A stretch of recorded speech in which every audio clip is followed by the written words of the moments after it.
Tema khutbah pada siang hari ini adalah taubat kepada Allah. Taubat itu tidak harus setelah pensiun, tidak harus tua. Tetapi kalau orang memang sudah pensiun, sudah tua, kalau bertobat, rajin ibadah, Allah dan Rasulnya sangat senang. Tetapi kalau ada anak muda yang sudah bertobat, yang sudah dekat kepada Allah, rajin beribadah, Allah dan Rasulnya lebih senang. Itu adalah niat baik kita. Mudah-mudahan niat baik kita selalu mendapatkan bimbingan, pertolongan dan hidayah dari Allah Subhanahu wa ta'ala. Kaum muslimin yang dirahmati Allah Subhanahu wa ta'ala, bertaubat kepada Allah dari segala dosa yang pernah kita lakukan, hukumnya adalah wajib. Ini berdasarkan firman Allah dalam Quran surah An-Nur surah 24 ayat 30. A'udzubillahi minasyaitonir rajim. Bismillahirrahmanirrahim. Wa tubu ilallahi jami'an ayyuhal mu'minuna la'allakum tuflihun. Dan bertobatlah kalian kepada Allah, wahai orang-orang yang beriman, agar kalian beruntung. Dalam surah At-Tahrim juga, di dalam surah 66 ayat 51, ayat 8, a'udzubillahi minasyaitonir rajim. Ya ayyuhalladzina amanu tubu ilallahi taubatan nasuha. Wahai orang-orang yang beriman, bertobatlah kepada Allah dengan taubat yang semurni-murninya atau sesungguh-sungguhnya. Sementara itu Rasulullah SAW juga bersabda mengenai hal ini. Rasulullah SAW bersabda, ayuhan nas tubu ilallahi wastaghfiruh fa inni atubu ilallahi wastaghfiruh kullu yaumin mi'ata marrah. Wahai manusia, bertobatlah kepada Allah dan mohonlah ampunan kepadanya, karena dalam satu hari Rasulullah memohon ampunan sebanyak 100 kali. Hadis riwayat Muslim. Abu Hurairah juga menuturkan bahwa dirinya mendengar Rasulullah SAW bersabda, wallahi inni lastaghfiru wa atubu ilaihi fil yaumi aktsara min 70 marrah. Demi Allah, aku benar-benar memohon ampun kepada Allah dan bertaubat kepadanya lebih dari 70 kali dalam satu hari. Hadis riwayat Al-Bukhari. Bila Rasulullah SAW saja dalam sehari bertaubat dan mohon ampun lebih dari 70 kali, lalu bagaimana dengan kita yang sudah tentu banyak dosa? Yang pasti kita harus beristighfar dan bertaubat kepada Allah beratus-ratus kali. Pasti kita harus beristighfar dan bertaubat kepada Allah beratus kali dalam sehari semalam. Bila kita belum sanggup melakukan taubat dan istighfar sebanyak itu, maka hendaknya kita bertaubat setelah berbuat dosa, baik dosa kecil apalagi dosa yang besar. Hal ini merupakan suatu kewajiban kepada Allah. Allah SWT berfirman, ya ayyuhalladzina amanu tubu ilallahi taubatan nasuha. Wahai orang-orang yang beriman, ini adalah bentuk panggilan Allah kepada kasih sayang Allah kepada kita sebagai orang-orang yang beriman. Bertaubatlah kepada Allah dengan taubat yang semurni-murninya. Dan firman Allah dalam surah An-Nur, wa tubu ilallahi jami'an ayyuhal mu'minuna la'allakum tuflihun. Dan bertobatlah kalian kepada Allah, wahai orang-orang yang beriman, agar kalian beruntung. Taubat nasuha, taubat yang sebenar-benarnya adalah pertobatan seseorang yang tidak akan pernah mengulangi dosanya dalam kondisi apapun. Taubat ini dapat diibaratkan seperti susu yang tidak akan pernah kembali ke tempat asalnya. Hakikat taubat nasuha adalah seseorang akan meninggalkan dosa yang pernah diperbuatnya.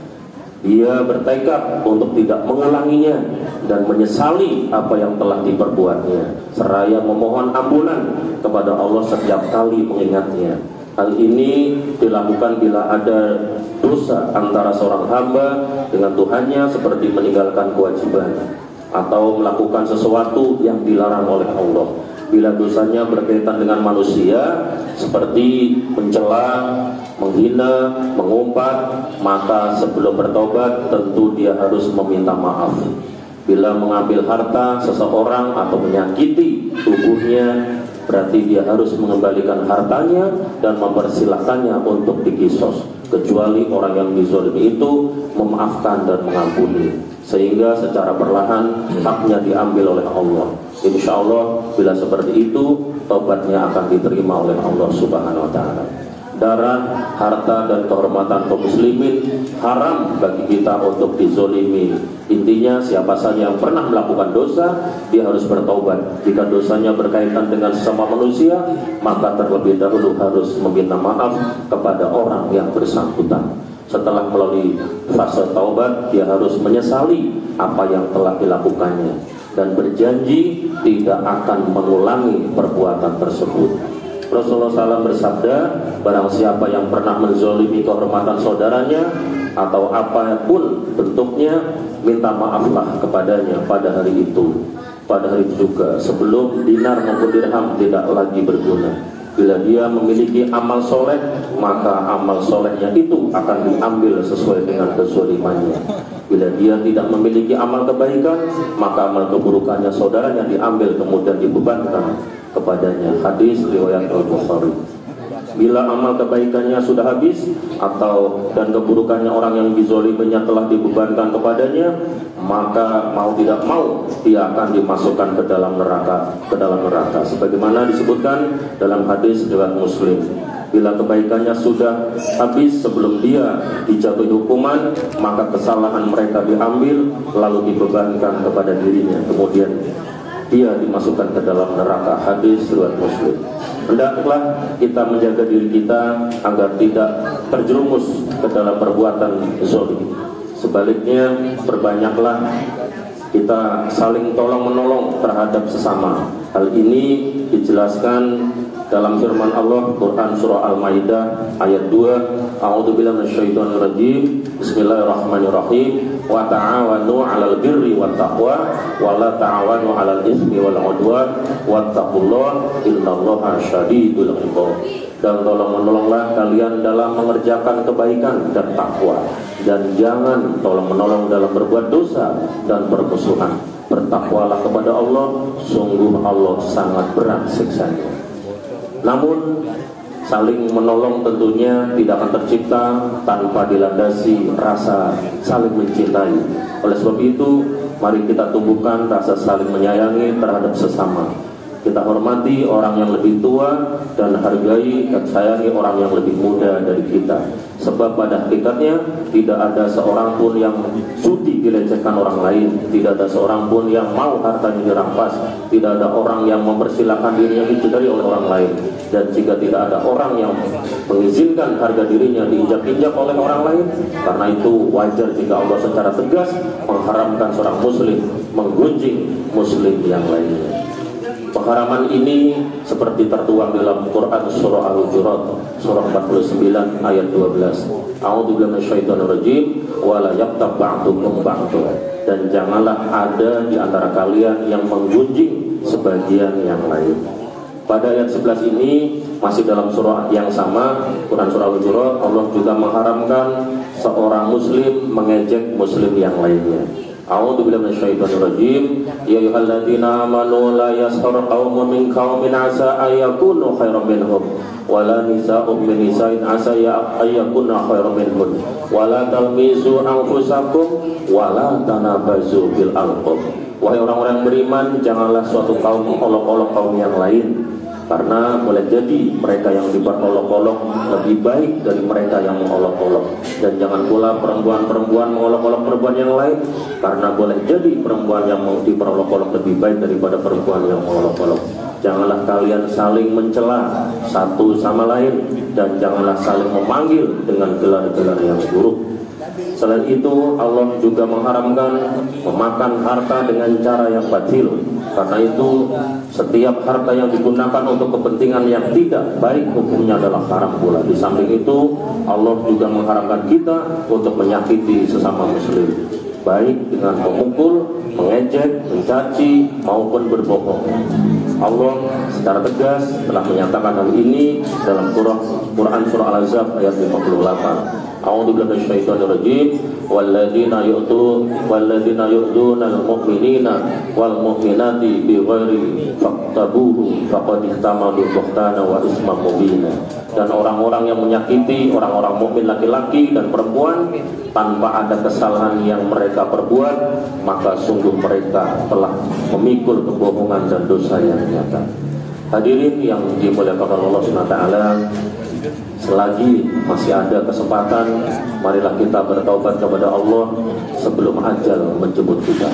Mudah-mudahan khutbah yang singkat ini bisa bermanfaat dan bisa kita praktekkan, kita aplikasikan dalam sehari kita. Kita beristighfar kepada Allah 70 kali sampai 100 kali. Mudah-mudahan kita selalu diberikan bimbingan, lindungan oleh Allah Ta'ala.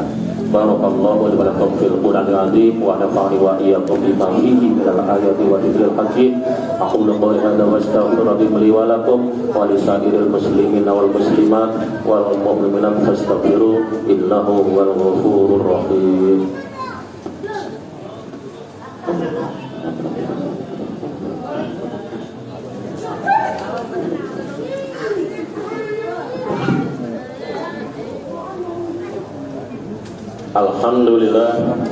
Alhamdulillahilladzi khalaqal insan wa 'allamahul bayan.